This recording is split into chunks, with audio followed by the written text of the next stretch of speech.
আলাইহি ওয়াসাল্লাম যখন তিনি হিজরত করেছিলেন, হিজরত করলেন 622 খ্রিস্টাব্দে। আপনার আমার নবী পাক রাত্রি বেলা গভীর রাত্রে তিনি হযরত সিদ্দিক আকবরের দরওয়াজায় গিয়ে ডাকলেন। সাথে সাথে হযরত সিদ্দিক আকবর তিনি ওই দরওয়াজা খুলে ফেললেন। আল্লাহর নবী জিজ্ঞাসা করলেন, ও সিদ্দিক আকবর, তুমি কি দরওয়াজার পাশে দাঁড়িয়েছিলে বাবা? ওই সময় হযরত সিদ্দিক আকবর বলেছিলেন, ইয়া রাসূলুল্লাহ, ইয়া হাবিবাল্লাহ, বেশ কিছুদিন ধরে আমার মনে হচ্ছে আল্লাহ পাক আপনাকে হিজরত করার অনুমতি দেবেন, আর আমার এটাও মনে হচ্ছে যে হিজরতের সময়ে আপনি এই অধম গুনাহগারকে আপনার সঙ্গী করে নেবেন। সেই দিন থেকে আমি আর রাত্রে ঘুমাই না, আমি দরওয়াজার পাশে দাঁড়িয়ে থাকি কখন আপনি আমাকে ডাকবেন। আর আমি যদি ঘুমিয়ে পড়ি তাহলে আমাকে উঠাতে কষ্ট হয়ে যাবে। সেই জন্য আমি আবু বকর সেই দিন থেকে আমি দরওয়াজার পাশে আপনার অপেক্ষায় দাঁড়িয়ে রয়েছি। প্রেম করতেন সিদ্দিক আকবর রাদিয়াল্লাহু আনহু। আল্লাহর নবীকে কত ভালোবাসতেন, কথা বুঝেছেন? হযরতে ওমর ফারুক রাদিয়াল্লাহু আনহু তিনি স্বপ্ন দেখলেন আল্লাহর নবী আল্লাহর হাবিব দাঁড়িয়ে আছেন আর আসমানের বৃষ্টি হযরতে নবী মুহাম্মদ সাল্লাল্লাহু আলাইহি ওয়াসাল্লামের মাথার উপরে পড়ছে। আমার মনে হয় চা আজান আসছেন নাকি?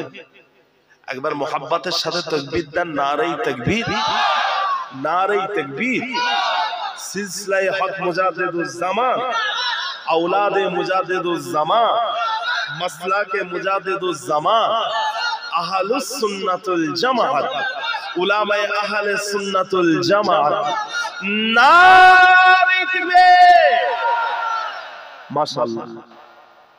এদিকে খেয়াল করেন ভাইজান, আমি যে কথা বলছি, ওমর ফারুক স্বপ্ন দেখলেন যে আল্লাহর নবী দাঁড়িয়ে আছেন আর উনার মাথার উপরে আসমানের বৃষ্টি পড়ছে। আচ্ছা বলেন তো, ভালো স্বপ্ন নবুয়াতের কত ভাগের এক ভাগ? একজন বলেন তো দেখি, ভালো স্বপ্ন নবুয়াতের কত ভাগের এক ভাগ? ভালো স্বপ্ন হচ্ছে নবুয়াতের 46 ভাগের এক ভাগ। নবুয়াতের 46 ভাগে এক ভাগ। আল্লাহ নবী বলছেন, মান রাআনি ফিল মানামি ফাসায়ারানি ফিল ইয়াকযাতি লিয়ান্না শাইতানা লা ইয়াতামাসসালু বি। এই কয়েক বছর আগে কিছু মানুষ বলছিল যে দাদা হুজুর রহমাতুল্লাহ খলিফা আব্দুল মাবুদ মেদিনীপুরি রহমাতুল্লাহ আলাইহি তিনি তিনার কিতাবে লিখেছেন যে ফুরফুরা শরীফে রাসূলুল্লাহ সাল্লাল্লাহু আলাইহি ওয়াসাল্লাম তিনি এসেছেন। এই ব্যাপারটাকে নিয়ে এক শ্রেণীর মাওলানারা তারা কি করলো, তারা অনেক বিভ্রান্ত ছড়িয়েছিল। কি ব্যাপার? আল্লাহুম্মা আল্লাহুম্মা ইশফি শিফা আল্লাহ ইউগাদিরু সাকামা, বলুন না আল্লাহুম্মা। তা ভাইজান যে কথা বলছি, নবুয়াতের 46 ভাগের এক ভাগ। ভালো স্বপ্ন নবুয়াতের 46 ভাগের এক ভাগ। একজনা মানুষ এই কিছুদিন আগে বলছে ফুরফুরায় নাকি রাসূলুল্লাহ সাল্লাল্লাহু আলাইহি ওয়াসাল্লাম এসেছে। এটা নিয়ে বিশাল বিতর্ক হয়েছিল, মনে আছে কি আপনাদের? হ্যাঁ।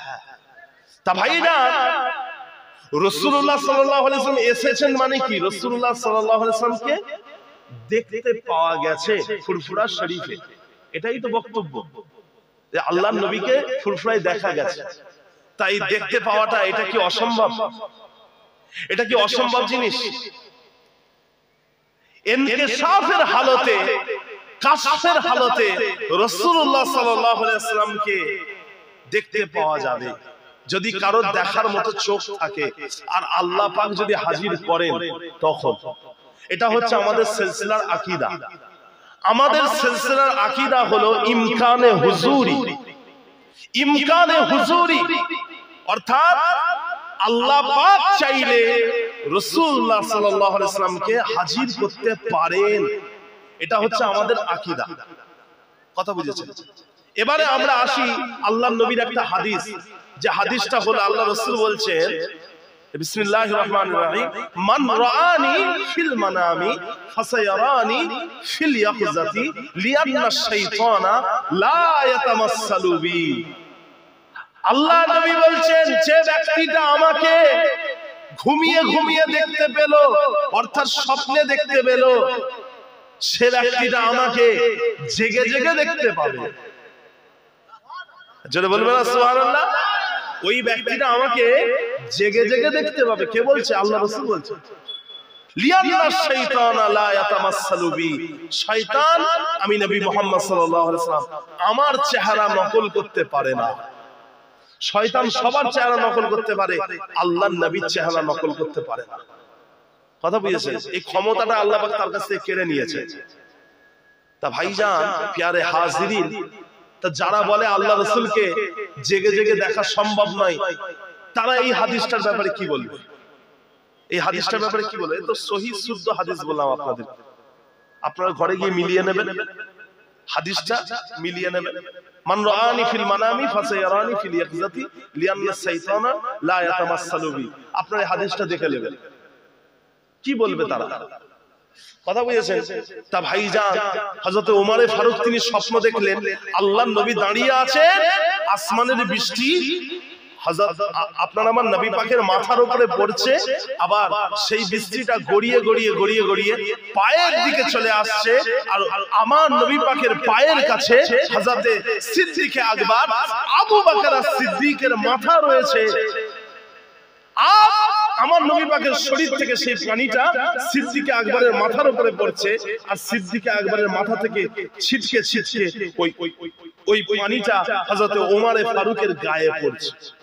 হযরত ওমর ফারুক এই স্বপ্নের কথাটা আমার আপনার নবী পাককে বললেন। আল্লাহর নবী তখন এই স্বপ্নের ব্যাখ্যা করলেন, বললেন, ও ওমর ফারুক, তুমি যে দেখেছো আসমানের বৃষ্টি আমার মাথার উপরে পড়ছে, ওটা হলো নবাবী ইলম বা নবাবী জ্ঞান, ওটা হলো নবীদের জ্ঞান। আর ওই পানি সিদ্দিক আকবরের মাথায় পড়ছে, তার কারণ হলো সিদ্দিক আকবর আমি নবী মুহাম্মদ আমার পূর্ণ অনুসরণ করে, আমার পূর্ণ অনুসরণ করে। আর ও ওমর ফারুক, ওই বৃষ্টির পানি তোমার গায়ে ছিটা পড়ছে, তার কারণ হচ্ছে তুমি হলে সিদ্দিক আকবরের মতোই, তুমি হলে সিদ্দিক আকবরের মতোই, সেই জন্য ওই বৃষ্টি তোমার গায়ে পড়ছে। কথা বুঝেছেন ভাইরা আমার, দোস্ত আমার, ও ভাইয়ারেরা, ও আমার নবী পাকের উম্মাত উম্মতিরা, সিদ্দিক আকবর আবু বকর সিদ্দিক রাদিয়াল্লাহু আনহু, তিনি আল্লাহর নবীকে কত মহব্বত করতেন, কত ভালোবাসতেন। দেখেন, একদিন আমার আপনার নবী পাকের সাথে হযরতে আম্মা জান আয়েশা রাদিয়াল্লাহু আনহার একটু কথোপকথন হচ্ছে, কথা কাটাকাটি হচ্ছে। যেরকম ভাবে স্বামী স্ত্রীর মধ্যে কথা কাটাকাটি হয়, সেরকম আমার নবী পাকের সাথে তিনার ছোট স্ত্রী হযরতে আয়েশা রাদিয়াল্লাহু আনহার কথা কাটাকাটি হচ্ছে। আচ্ছা বলেন, স্বামী স্ত্রী কথা কাটাকাটি হওয়াটা এটা কি অশান্তি না এটা খুনসুটি? এটা কি অশান্তি না এটা খুনসুটি? বলেন না গো। স্বামী স্ত্রী মজা করে একটু কথা কাটাকাটি হচ্ছে, এটা হচ্ছে খুনসুটি। কথা বুঝেছেন? এটা একটা আনন্দ। দেখবেন যারা বিবাহিত তারা স্বামী স্ত্রী মাঝে মাঝে ঝগড়া করে, একটু কথা কাটাকাটি করে, ইচ্ছা করে করে। এটা হচ্ছে একটা খুনসুটি, এটা রাগারাগির ব্যাপার নয়। তা হযরতে আয়েশা রাদিয়াল্লাহু আনহা আমার আপনার নবী পাকের সবথেকে কনিষ্ঠ স্ত্রী, সবথেকে ছোট স্ত্রী, আল্লাহর নবীর সাথে কথা কাটাকাটি হচ্ছে। আর ওই সময়ে হযরতে সিদ্দিক আকবর তিনি ওই জায়গায় উপস্থিত হয়েছেন। তিনি দেখলেন যে আল্লাহর নবীর সাথে হযরতে আয়েশা রাদিয়াল্লাহু আনহা কথা কাটাকাটি হচ্ছে। আল্লাহ নবী ওই সময় সিদ্দিক আকবরকে বলেছিলেন, ও সিদ্দিক আকবর, আমার আর আয়েশার মাঝখানে তুমি মীমাংসা করে দাও, সমাধান করে দাও। হযরত সিদ্দিক আকবর বলেছিলেন, ইয়া রাসূলুল্লাহ, কি বিষয় নিয়ে কথা কাটাকাটি হচ্ছে সেটাই তো আমি জানি না, কি মীমাংসা করে দেব? তখন আল্লাহর নবী হযরত আয়েশা রাদিয়াল্লাহু আনহাকে বলেছিলেন, কি গো, তুমি বলবে না আমি বলবো?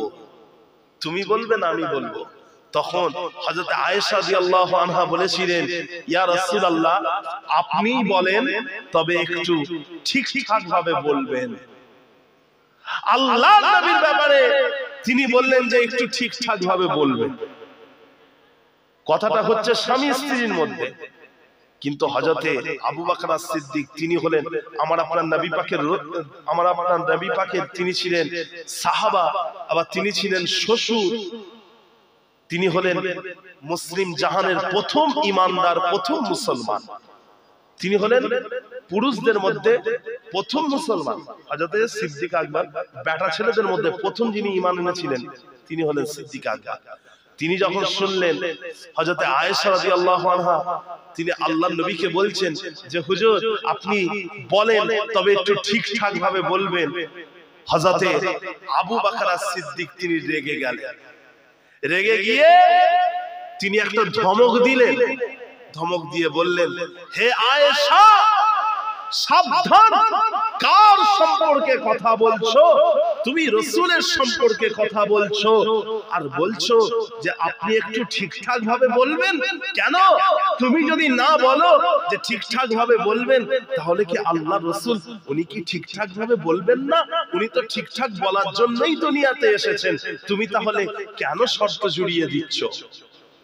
তিনি তো রেগে গেলেন। তিনার এক ধমকে হযরতে আম্মা জান আয়েশা রাদিয়াল্লাহু আনহা আল্লাহর নবীর পিছনে গিয়ে মাথা হ্যাট করে বসে পড়লেন, আড়াল করে বসে পড়লেন। ওই সময় আল্লাহর নবী আল্লাহর হাবিব তিনি সিদ্দিক আকবরকে বলেছিলেন, ও সিদ্দিক আকবর, তোমাকে তো বলেছিলাম আমার আর আয়েশার মাঝখানে সমাধান করে দিতে, মীমাংসা করে দিতে, কিন্তু তুমি তো আমার আয়েশাকে ভয় দেখিয়ে দিলে। ও সিদ্দিক আকবর, তুমি যাও যাও, তুমি চলে যাও, আমি আয়েশার সাথে মীমাংসা করে নেব, তুমি চলে যাও। হযরতে সিদ্দিক আকবর তিনি ওখান থেকে চলে গেলেন। আল্লাহ নবী আমার পেছনের দিকে ঘুরে দাঁড়ালেন, ঘুরে দাঁড়িয়ে আয়েশা রাদিয়াল্লাহু আনহাকে বললেন, দাঁড়িয়ে পড়ো, দাঁড়িয়ে পড়ো, ও আয়েশা দাঁড়িয়ে পড়ো। আয়েশা রাদিয়াল্লাহু আনহা দাঁড়িয়ে পড়লেন। আল্লাহ নবী বললেন, দেখেছো ও আয়েশা, তুমি কি দেখেছো তোমার আব্বাজানের ধমক থেকে, রাগ থেকে আমি কিভাবে তোমাকে বাঁচিয়ে নিলাম? এই কথাটা শুনে হযরতে আয়েশা রাদিয়াল্লাহু আনহা আমার নবী পাকের কথা শুনে তিনি হেসে ফেললেন, আর আমার নবী পাকের সাথে যে বিষয় নিয়ে কথা কাটাকাটি হচ্ছিল ওই বিষয়টার সমাধান হয়ে গেল, ওই বিষয়টা মীমাংসা হয়ে যায়। এখান থেকে আমরা দুটো জিনিস বুঝতে পারলাম। প্রথম হচ্ছে সিদ্দিক আকবর আবু বকর সিদ্দিক আল্লাহর নবীর কতটা আদব করতেন, কতটা আদব করতেন, এটাও তো আমরা বুঝতে পারলাম।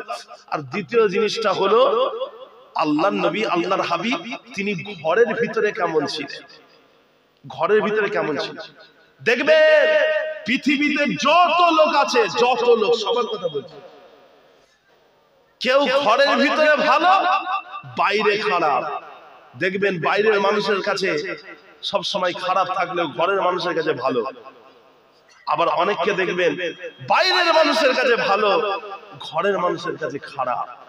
কিন্তু আল্লাহ রাসূল আল্লাহর হাবিব তিনি এমন একজন মানুষ ছিলেন জিনার কোনো ডার্ক সাইড ছিল না, কোনো কালো দিক ছিল না, আমার নবী পাকের কোনো খারাপ দিক ছিল না, সবটুকুই ভালো দিক ছিল। আমার নবী পাক ঘরের ভিতরেও যেমন ছিলেন বাইরেও তেমন ছিলেন। তিনি কিভাবে হযরত আয়েশা রাদিয়াল্লাহু আনহার সাথে কথা বললেন সেটা তো আমরা এই হাদিস থেকে বুঝতে পারছি। কথা বুঝেছেন? কত নমনীয় ছিলেন, কত সহজ ছিলেন, কত সরল ছিলেন, কথাবার্তা কত সুন্দর ছিল। তা ভাইজান, আমি আপনাদেরকে বলেছিলাম যে কথাবার্তাকে সুন্দর করতে হবে, মিষ্টি করতে হবে, ভালোভাবে মানুষের সাথে কথা বলার সময় সুন্নতের অনুকরণ করতে হবে। এই কথাটা আমি আপনাদেরকে বলেছিলাম। কথা বুঝেছেন? ভাইরা আমার, দোস্ত আমার, ও ভাইয়ারা, ও আমার নবী পাকের উম্মত উম্মতিরা, আল্লাহ নবী আল্লাহর হাবিব তিনি বলছেন তোমরা আমার কাছে দুটো জিনিসের জিম্মেদারি দাও। আমি রাসূলুল্লাহ সাল্লাল্লাহু আলাইহি ওয়াসাল্লাম তোমাদেরকে জান্নাতের জিম্মেদারি দেব। তোমরা আমাকে দুটো জিনিসের জিম্মেদারি দাও, আমি নবী মুহাম্মদ তোমাদেরকে জান্নাতের জিম্মেদারি দিয়ে দেব। প্রথম নাম্বার হলো দুই পায়ের মাঝখানে যে জিনিস রয়েছে ওই জিনিসের জিম্মেদারি দাও। দ্বিতীয় নাম্বার হলো দুই চাওয়ালের মাঝখানে যে জিনিসটা আছে ওই জিনিসের জিম্মেদারি দাও। প্রথম নাম্বার হলো তোমার লজ্জাস্থান, দ্বিতীয় নাম্বার হলো তোমার জবান। এই দুটো জিনিসের জিম্মেদারি দাও। এই দুটো জিনিস যদি মুসলমানরা যদি হিফাজত করে নিতে পারে, আল্লাহ নবী তাদের জান্নাতের জিম্মেদারি দিয়ে দিয়েছে। জবানের হিফাজত করতে হবে। কথা বুঝেছে? আল্লাহর নবীকে একজন সাহাবা জিজ্ঞাসা করলেন, ইয়া রাসূলুল্লাহ, মাল ইসলাম, ইসলাম কাকে বলে? ইসলাম কাকে বলে?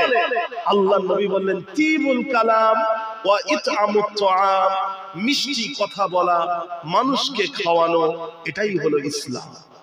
মিষ্টি কথা বলা, মানুষকে খাওয়ানো, এটাই হলো ইসলাম। তাহলে ইসলামের মূল বিষয়টাই হচ্ছে মিষ্টি কথা বলা, মানুষকে খাওয়ানো। কথা বুঝেছেন? যেমন দ্বারা নামাজ, রোজা, হজ, যাকাত, কালেমা, সেরকম মিষ্টি কথা বলা, মানুষকে খাওয়ানো, এটাও খুব গুরুত্বপূর্ণ জিনিস। কথা বুঝেছেন না? প্যারে হাজিরিন, যে কথা বলছিলাম, আমার আপনার নবী পাক কথাবার্তা আপনাকে আমি যখন বলবো আমাদেরকে কথাবার্তা বুঝে বলতে হবে, মিষ্টি ভাষায় কথা বলতে হবে। আল্লাহ পাক রব্বুল আলামিন আমাদেরকে তৌফিক দান করুন। বলুন আল্লাহুম্মা আমিন। যে আর দান করার ব্যাপারে মানুষকে একটু বেশি দান করবেন।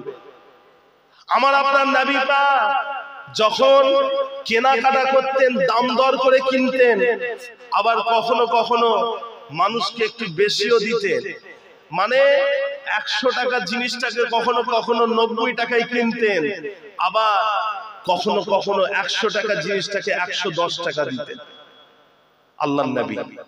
তার কারণ কি? তার কারণ হলো এর মাধ্যমে আল্লাহর নবী বুঝিয়েছেন যে মানুষকে উপকৃত করো। এই যে জিনিসটা, এই জিনিসটা আপনি একজনকে বিক্রি করছেন, এই জিনিসটার দাম 100 টাকা, আপনি যদি তাকে 110 টাকা দেন, ওই ব্যক্তিটা খুশি হয়ে যাবে। আর এই জিনিসটার মধ্যে যদি কোনো কমতি থাকে, যদি কোনো খারাপ জিনিস থাকে, সে সঙ্গে সঙ্গে ওই জিনিসটা বদলে আপনাকে ভালো জিনিসটা দেবে। কথা বুঝেছেন না? ধরেন এটা হচ্ছে ফাটা, এটা ফাটা ভাঙা, খালি চোখে দেখা যাচ্ছে না, আপনি 100 টাকা দিলেন, সে আপনাকে দিয়ে দেবে। আর আপনি যদি 110 টাকা দেন, সে বলবেন না, এই লোকটা আমাকে বেশি দিয়েছে, একে উপকৃত করতে হবে। সে তখন কি করবে? এটাকে চেঞ্জ করে একটা নতুন দেবে, বলে এটা রাখে। কথা বুঝতে পারছেন না? তো আল্লাহর নবী কেনাকাটার সময় একটু বেশি দিতেন, একটু বেশি দিতেন। কথা বুঝেছেন? তা ভাইজান, আলা হযরত ছোট হুজুর পীর কে রহমাতুল্লাহ আলাইহি, আপনার আমার পীর মুজাদ্দিদ জামানের ছোট সাহেবজাদা শিয়াখানায় একটা মসজিদ করতে চাইলেন। আপনারা ফুরফুরা শরীফে যান, শিয়াখানার উপর দিয়ে যান, ছোট হুজুর পীর কেবলা শিয়াখানায় একটা মসজিদ করতে চাইলেন, কিন্তু ওখানে কোনো জায়গা পাচ্ছেন না। মনের বড় আশা ওখানে একটা মসজিদ করবেন, কেননা যারা বাজার করতে আসে তাদের নামাজের অসুবিধা হয়ে যায়, একটা দোকান একটা মসজিদ করবেন। সেই জন্য কি করলেন, ছোট হুজুর পীর কেবলা ওখানকার দোকানদারদের কাছ থেকে বেশি বেশি করে কিনতে লাগলেন। এমনিতেই আমার দাদু জানের 21টা সাহেবজাদা আর 17টা মেয়ে, টোটাল 38টা ছেলে মেয়ে। আমার দাদুজান ছোট হুজুর পীর কেবলা 38টা ছেলে মেয়ে, বিশাল বড় একটা ফ্যামিলি, অনেক বেশি বেশি করে মাল কিনতে হতো। তা ছোট হুজুর পীর কেবলা যখনই কেনাকাটা করতেন দুটো বাজার থেকে কিনতেন, একটা হচ্ছে জাঙ্গিপাড়া বাজার আর একটা হচ্ছে শিয়াখালা বাজার। ছোট হুজুর পীর কেবলা শিয়াখালা বাজারে একটা মসজিদ করতে চাইলেন, কিন্তু জায়গা পাচ্ছেন না। তিনি কি করলেন, ওখানকার দোকানদারদের কাছ থেকে বেশি বেশি করে মাল কিনতে লাগলেন। আর দোকানদার গুলো ছোট হুজুর পীর কেবলার কাছ থেকে যে জিনিসটার দাম 100 টাকা, তারা বলতে এটার দাম 120 টাকা। ছোট হুজুর পীর কেবলা বুঝতে পারতেন যে এই জিনিসটার দাম 120 টাকা নয়, তবুও তিনি ওই 120 টাকাই তিনি দিয়ে সে জিনিসটা কিনতেন, কোন রকম দ্বিধা করতেন না।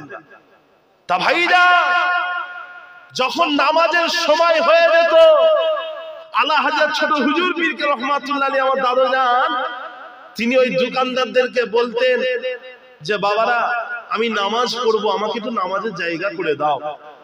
ওই দোকানদার গুলো তারা মনে মনে বলতো যে এই লোকটা তো আমাদের কাছে বেশি বেশি মাল কেনে, ইনাকে একটু নামাজের ব্যবস্থা করে দিই। তারা কি করতো, ছোট হুজুর পীর কেবলাকে দোকানের ভিতরে নামাজ পড়ার ব্যবস্থা করে দিত। ছোট হুজুর পীর কেবলা দোকানের ভিতরে গিয়ে নামাজ পড়তেন, আর তিনি দোকানদারদেরকে বলতেন তোমাদের যে ক্যালেন্ডারে দেবদেবীর ছবি আছে, ওই দেবদেবীর ছবিগুলোকে একটু ঘুরিয়ে দাও, কারণ সামনে ছবি থাকলে নামাজ শুদ্ধ হবে না, একটু ঘুরিয়ে দাও। তারা ঘুরিয়ে দিতেন, ছোট হুজুর পীর কেবলা ওখানে নামাজ পড়তেন। এইভাবে কিছুদিন যাওয়ার পরে ওই দোকানদার গুলোই নিজে থেকে ছোট হুজুর পীর কেবলাকে বলছে, ও ফুরফুরার জুলফিকার সিদ্দিকী ছোট হুজুর পীর কেবলা, তোমার নামাজের খুব অসুবিধা হচ্ছে, আমরা বুঝতে পারছি, তুমি একটা কাজ করো, তুমি শিয়াখালায় একটা মসজিদ করে নাও, মসজিদের জায়গা আমরা দেব তোমাকে, মসজিদের জায়গা আমরা দিয়ে দেবো, আমরা বিক্রি করব, আমরা জায়গা দেব।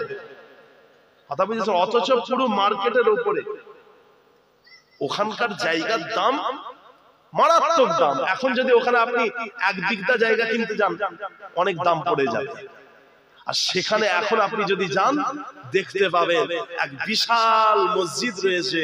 আর এই মসজিদটা ছোট হুজুর পীর কেবলা তিনি নিজে হাতে কায়েম করে গেলেন মুসল্লিদের জন্য, যাতে মানুষের নামাজের অসুবিধা না হয়।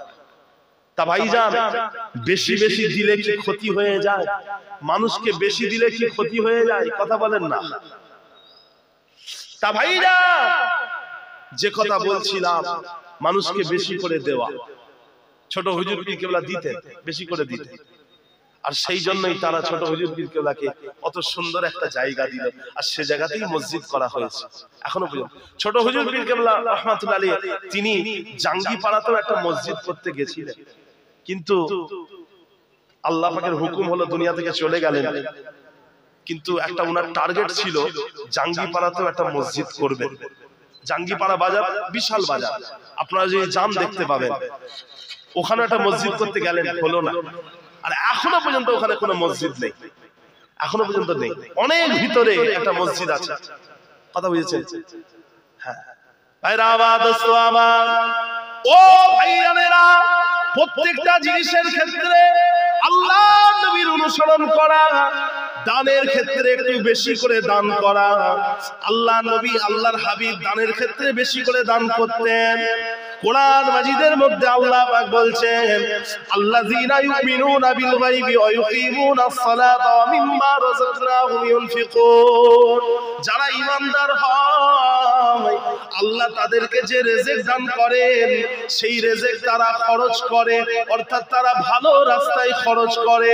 আল্লাহর নবী বলছেন, লা হাসাদা ইল্লা ইসনাইনি, রাজুলুন আতাহুল্লাহুল মালা ফায়ানফিকুহু আনা আল-লাইলি ওয়ান নাহারি ওয়া রাজুলুন আতাহুল্লাহুল কুরআনা ফায়াকুমু বিহি আনা আল-লাইলি ওয়ান-নাহারি আও কামা ক্বালা an-নবী সাল্লাল্লাহু আলাইহি ওয়াসাল্লাম।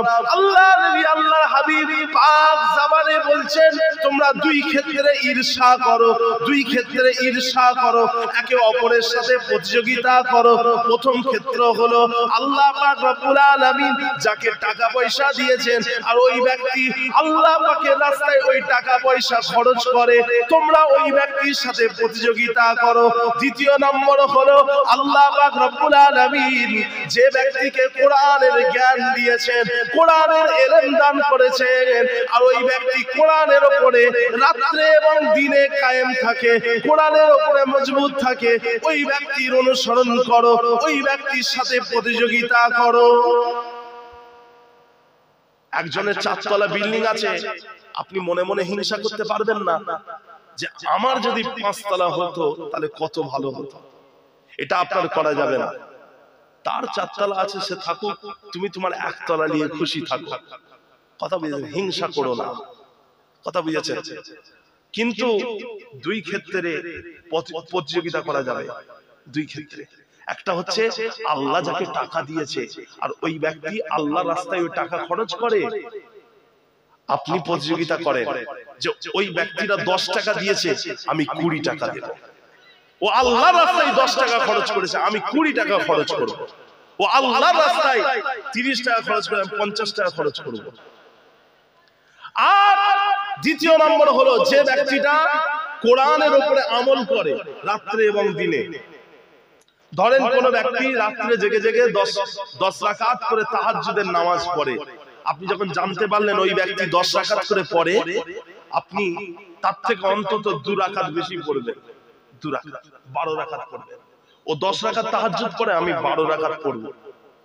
এই যে প্রতিযোগিতা করা, এটা হচ্ছে জায়েজ।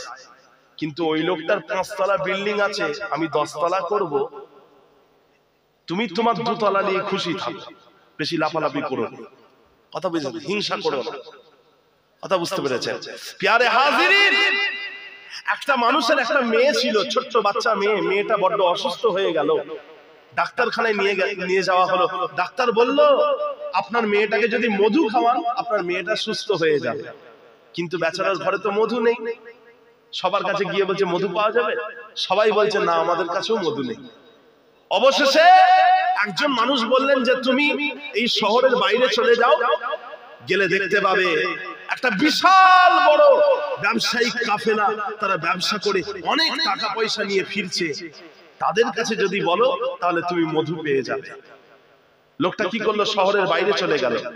শহরের বাইরে গিয়ে একটা গাছের নিচে চুপ করে বসে আছে, কখন সে ব্যবসায়িক কাফেলা আসবে। অবশেষে দেখতে পেল বিশাল বড় একটা কাফেলা আসছে, উট নিয়ে আসছে কাফেলা, উট নিয়ে।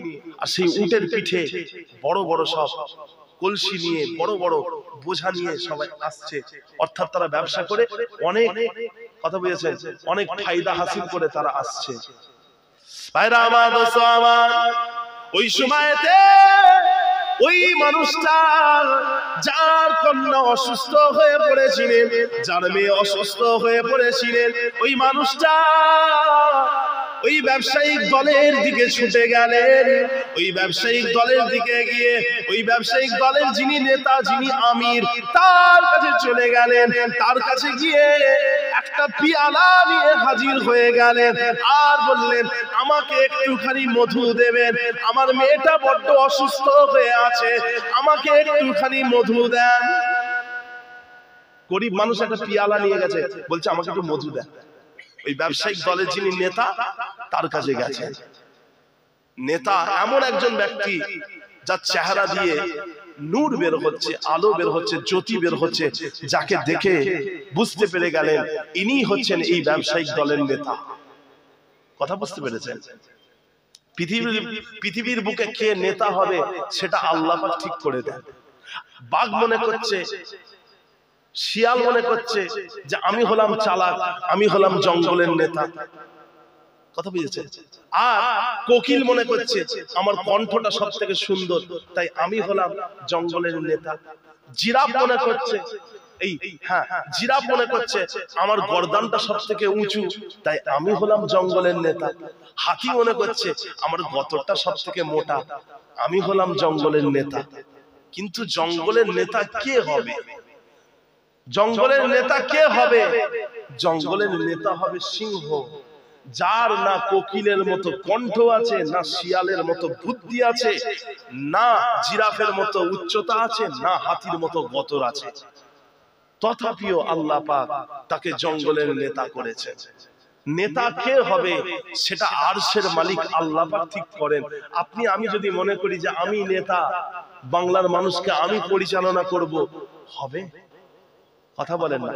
আপনি আমি যদি মনে করি যে না, ফুরফুরায় আরশে মুজাদ্দেদ এসেছিলেন 82-83 বছর হয়ে গেছে, এবারে আমি মুজাদ্দেদ যদি বলে দিই, কথা বুঝেছেন, আমি মুজাদ্দেদ, চলো, নাউজুবিল্লাহ মিন যালিক। নেতা কে হবে সেটা আল্লাহ ঠিক করে দেবে। শুনছি তো ইদানিং শুনছি সব আমিরের শরিয়াত বেরোচ্ছে, সব মুজাদ্দিদের জামান বেরোচ্ছে, কত কি বেরোচ্ছে, সব নতুন নতুন করে সব বেরোচ্ছে, দেখছি তো। তা ভাইজান হবে না, হবে না। আল্লাহ যাকে ঠিক করে দেবেন সে নেতা হবে। মুজাদ্দিদের জামানকে কোন মানুষ ঠিক করে দেয়নি। আবু বকর সিদ্দিকীকে, দাদা হুজুর পীর কেবলাকে আরশের মালিক আল্লাহ পাক তিনি নিজে মুজাদ্দিদ হিসেবে নির্বাচিত করেছেন। বলুন না সুবহানাল্লাহ। তা ভাইজান অত বড় একটা কাফেলা এসেছে বিদেশ থেকে ব্যবসা করে, এদের মধ্যে কে নেতা হবে সেটা ওই লোকটা চিনতে পেরে গেল।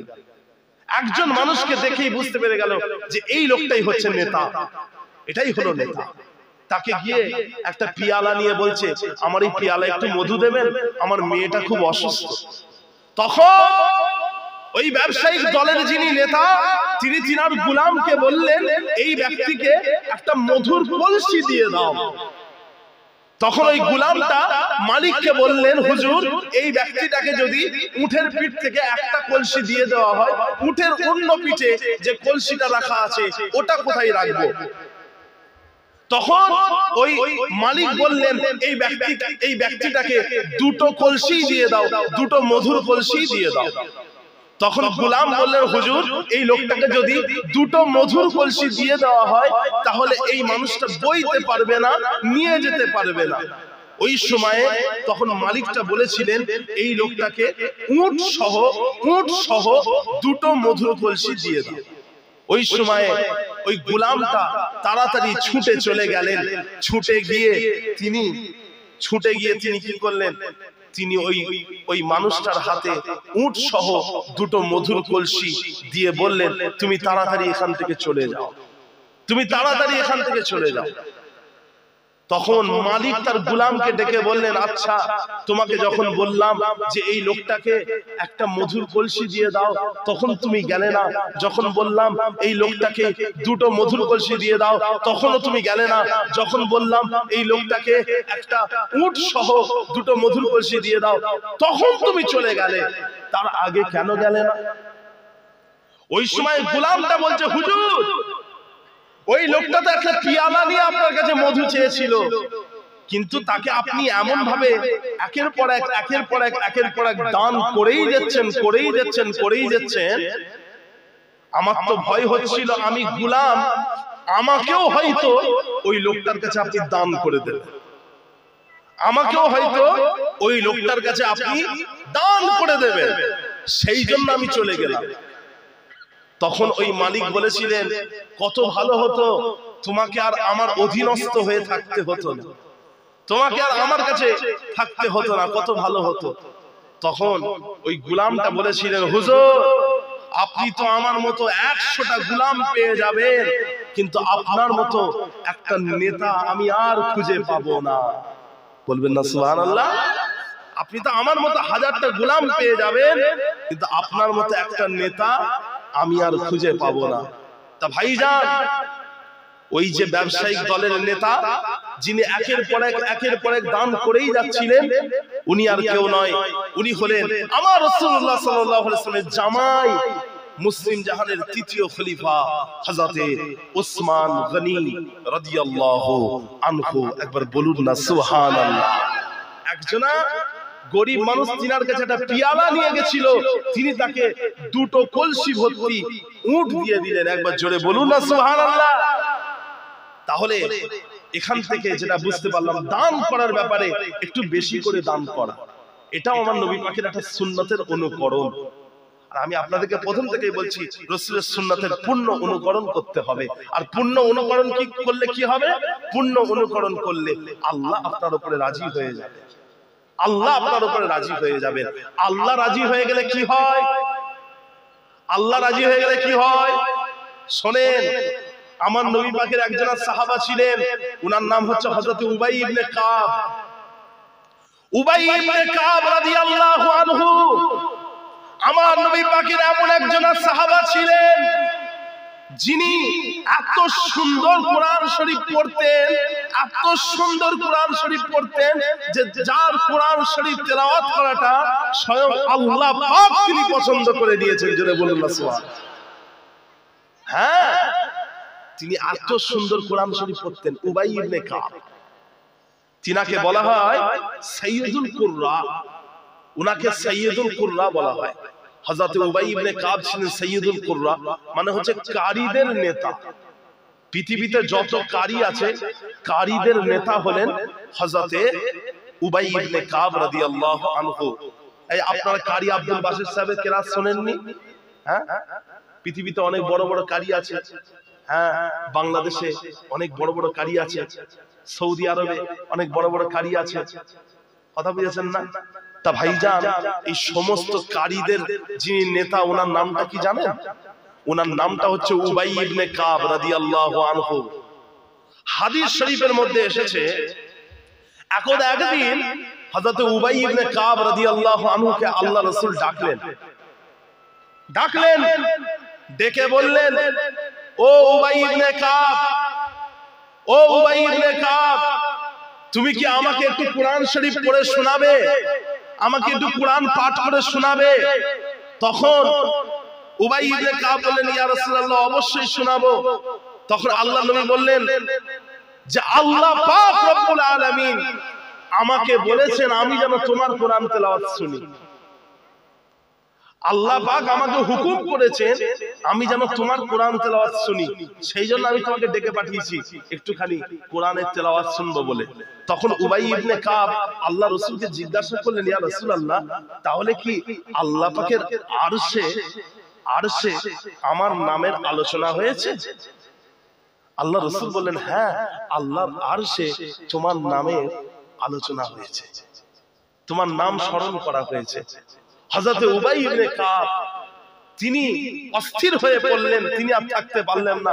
তিনার আল্লাহর প্রতি মুহাব্বত, রাসূলের প্রতি মুহাব্বতের একটা ইশকের মধ্যে জোশ মেরে উঠলো।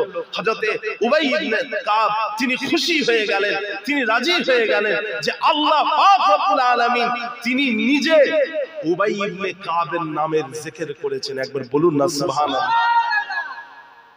কি রকম মানুষ ছিলেন যে আল্লাহ পাক নিজে তার নামে জিকির করলেন, রাসূলকে বললেন যাও উবাই ইবনে কাবের তেলাওয়াত শুনো। তাহলে ভাইজান, এখানে যেটা বুঝতে পারছি, রাসূলকে খুশি করলে, রাসূলের অনুসরণ করলে আল্লাহকে রাজি করা যায়। আর আল্লাহকে রাজি করলে আরশে আল্লাহ পাক রব্বুল আলামিন ওই ব্যক্তির জিকির করেন, ওই ব্যক্তির আলোচনা করেন। বলুন না সুবহানাল্লাহ। কথা বুঝেছেন? রাবেয়া বাসরি নাম শুনেছেন তো? হযরত রাবেয়া বাসরি একজনা মেয়ে ছেলে ছিলেন। রাবেয়া বাসরি একজনা আল্লাহওয়ালা মেয়ে ছেলে। রাবেয়া বাসরি বাসরাই বাড়ি, গরিব মেয়ে ছেলে, গরিব। হযরত রাবেয়া বাসরি এত গরিব ছিলেন যে একদিন তিনি সকাল বেলায় ঘুমাতে গেলেন, সারা রাত জেগে জেগে ইবাদত করে সকাল বেলায় ঘুমাতে গেলেন। আর ওই সময় একটা চোর ওনার ঘরে ঢুকে গেল। একটা চোর ওনার ঘরে ঢুকে গেছে চুরি করবে বলে। হযরত রাবেয়া বাসরি এত গরিব ছিলেন যে ওনার ঘরে তো সোনা গয়না এসব তো পেলই না, শুধুমাত্র কয়েকটা জামা কাপড় ছাড়া আর কিচ্ছু পেল না। ওনার ঘরে কয়েকটা জামা কাপড় পেয়েছে। তখন কি করেছে ওই চোরটা, ওই কয়েকটা জামা কাপড়কেই বগল দাবা করে নিয়ে পালাতে যাচ্ছে। আর ওই সময়ে সে দেখতে পেল সে চোর যেই দরজা দিয়ে ঘরের মধ্যে ঢুকেছে ওই দরজাটা আর দরজার জায়গায় নেই, ওই দরজাটা বন্ধ হয়ে গেছে, ওখানে দেওয়াল হয়ে গেছে। চোরটা মনে করছে যে সকালবেলা ঘুম থেকে উঠে আমি হয়তো ভুল দেখছি। সে ভয় পেয়ে গিয়ে কি করেছে, সে ওই কাপড়গুলো যেখান থেকে তুলেছিল ওখানেই রেখে দিয়ে সে যখন ঘুরেছে দেখে দরজার জায়গায় দরজা আবার আগের মতোই হয়ে গেছে। তখন চোরটা কি করেছে, ফের কাপড়গুলো তুলে ফের পালাতে গেছে, দেখে দরজার জায়গায় দরজা নেই, দরজা বন্ধ, দেওয়াল হয়ে গেছে। তখন চোরটা কাপড়গুলো আবার রেখে দিয়ে ফের পালাতে গেছে, দেখে দরজার জায়গায় দরজা। সে তখন কি করেছে, ফের কাপড়গুলোকে তুলেছে। এরকম ভাবে 3 বার এই ঘটনা ঘটলো, 3 বার। অবশেষে হযরতে রাবেয়া বসরি তিনার ঘরের কোণ থেকে একটা আওয়াজ এলো, আজগুবি আওয়াজ। যে আওয়াজটা হলো এটাই যে যাইল কুমাসা ওয়া খুরুজ ফাইন্নামাল হাবিবু ফাসসুলতানু ইয়াকজান। যাইল কুমাসা ওয়া খুরুজ ফাইন্নামাল হাবিবু ফাসসুলতানু ইয়াকজান। আল্লাহ পাক রব্বুল আলামিন ওই চোরটাকে সতর্ক করে দিলেন, আর কি বললেন যে রাবেয়া বসরির কাপড়গুলোকে যেখান থেকে তুলেছো ওখানেই রেখে দাও আর ঘর থেকে বেরিয়ে যাও, কারণ হাবিব শুয়ে আছে, মানে রাবেয়া বসরি শুয়ে আছে, আল্লাহর প্রেমিকা শুয়ে আছে, কিন্তু সুলতান অর্থাৎ আল্লাহ পাক তিনি কিন্তু ঘুমান না, তিনি জেগে আছে। বলবেন না সুবহানাল্লাহ? আল্লাহ তিনি ঘুমান না, তিনি জেগে আছে। রাবেয়া বসরি ঘুমাচ্ছে, কিন্তু রাবেয়া বসরি যাকে ভালোবাসে সেই আল্লাহ কিন্তু জেগে আছে। আল্লাহ পাক ঘুমায়? বলেন না, আল্লাহ পাক ঘুমান না, ঘুম থেকে পবিত্র। তা সেই আল্লাহ জেগে আছেন। তা যে আল্লাহকে রাজি করে তার পাহারাদার কে হয়ে যায়? তাকে কে পাহারা দেয়? আল্লাহ পাক রব্বুল আলামিন। কথা বুঝতে পেরেছেন? তা আমি এই যে ঘটনাটা বললাম রাবেয়া বসরি, এটা কিন্তু মন গড়া ঘটনা বললাম না, আমি কিন্তু কোনো মন গড়া কথা বলি না। আলহামদুলিল্লাহ। দেখেন না, আমার ইউটিউবার ভাই বসে আছে, ইউটিউবার ভাই উনি একটা ভিডিও ছেড়েছে আমার, সেখানে কয়েকজন কমেন্ট করেছে, আমি আবার তাদেরকে উত্তর দিয়ে দিয়েছি, কারণ মন গড়া কথা আমি বলি না। বুঝতে পেরেছেন? মন গড়া কথা আমি বলি না। খুব লাফালাফি করছিল, আমি দিয়েছি উত্তর, তখন আর কথা বলে চুপ করে গেছে। আমি পুরো একদম দাদা হুজুরের ওসিয়ত নামা থেকে উত্তর দিয়ে দিয়েছি। কুরআন শরীফ থেকে তো দিয়েছি, কুরআন শরীফ থেকে আয়াত দিয়েছি, আবার দাদা হুজুরের ওসিয়ত নামা থেকেও দিয়ে দিয়েছি।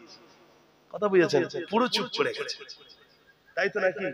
হ্যাঁ, আপনার ভিডিওটাকে কাটিং করে ছেড়েছিল নেটে। তা ভাইজান, যে কথা বলছিলাম, যে আমি যে কথাটা বললাম এটা দলিলবিহীন কথা নয়। রাবেয়া বসরির ঘটনাটা কোনো মন গড়া ঘটনা বলিনি। এই ঘটনাটা কোথাকার ঘটনা জানেন? এই ঘটনাটা হচ্ছে কুরআন শরীফের একটা বিখ্যাত তাফসীর আছে, তাফসীরটার নাম হচ্ছে তাফসীরে কবির। এটা লিখেছেন হযরতে ফখরুদ্দীন রাজি রাহমাতুল্লাহ আলাইহি। হযরতে ফখরুদ্দীন রাজি রাহমাতুল্লাহ আলাইহি এত বড় আলেম ছিলেন যে তিনার ব্যাপারে বলা হচ্ছে উনি যদি আউযু বিল্লাহি মিনাশ শাইতানির রাজিম এর যদি মাসআলা বার করতেন তাহলে 10,000 মাসআলা বার করতে পারতেন। এত বড় তিনি আলেম ছিলেন। তিনার লেখা তাফসীরের কিতাব থেকে আপনাদেরকে আমি এই ঘটনাটা বললাম, রাবেয়া বসরির ঘটনা ওনার কিতাব থেকে বললাম। কথা বুঝেছেন? আর কিছু কিছু মানুষ আছে তারা বলে এই ওলিদের কথা বলার কি দরকার আছে, ওলিদের কথা বলার কি দরকার আছে। ওলিদের কথাগুলো না এমন এমন গুরুত্বপূর্ণ বড় বড় কিতাবে লেখা আছে, শুনিয়ে দিলে মাথা খারাপ হয়ে যাবে। আজকাল কিছু ছোটি কেতাবের জন্য, ছোট ছোট কেতাবের জন্য ওলিরা বদনাম হচ্ছেন, অনেক মন গড়া ঘটনা লেখা হচ্ছে। কিন্তু এই যে বড় বড় ওলি আউলিয়াগণ রয়েছে, হযরতে বড় পীর আব্দুল কাদের জিলানী, হযরতে জুনায়েদ বাগদাদি, হযরত খাজা মাইনুদ্দিন আজমিরি, হযরত কুতুবউদ্দিন কাকি, নিজামউদ্দিন আউলিয়া, বাহাউদ্দিন নকশবন্দ, সিরাজউদ্দিন আখি, শাহ ওলিউল্লাহ মুহাদ্দিস দেহলভী, আহমদ শহীদ বেরলভী, শাহ আব্দুল আজিজ দেহলভী, শাহ আব্দুল হক দেহলভী, হযরতে Jalaluddin Suyuti, Jalaluddin Mahalli, Shamsut Tabrizi, Jalaluddin Rumi, ইনারা সব ফালতু লোক ছিলেন না। ইনাদের ব্যাপারে সব গ্রহণযোগ্য কিতাবে ইনাদের দলিল আছে। কথা বুঝেছেন? প্যারে হাজিরিন, ওলিদেরকে চিনুন আর রাসূলের মুহাব্বত রাসূলের ভালোবাসা নিজেদের অন্তরে পয়দা করেন। আল্লাহকে সরাসরি ভালোবাসতে পারবেন না, আল্লাহ পাক শর্ত জুড়িয়ে দিলেন যদি তোমরা আল্লাহকে ভালোবাসতে চাও রাসূলের অনুসরণ করো, আল্লাহ তাআলা তোমাদেরকে ভালোবাসবেন। একবার দরুদ শরীফ আল্লাহুম্মা সাল্লি আলা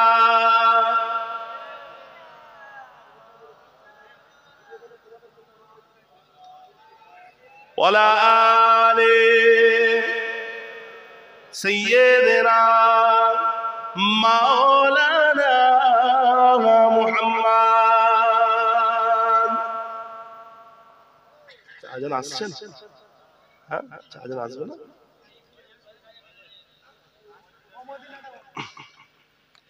ও মদিনা শুনছো কি না?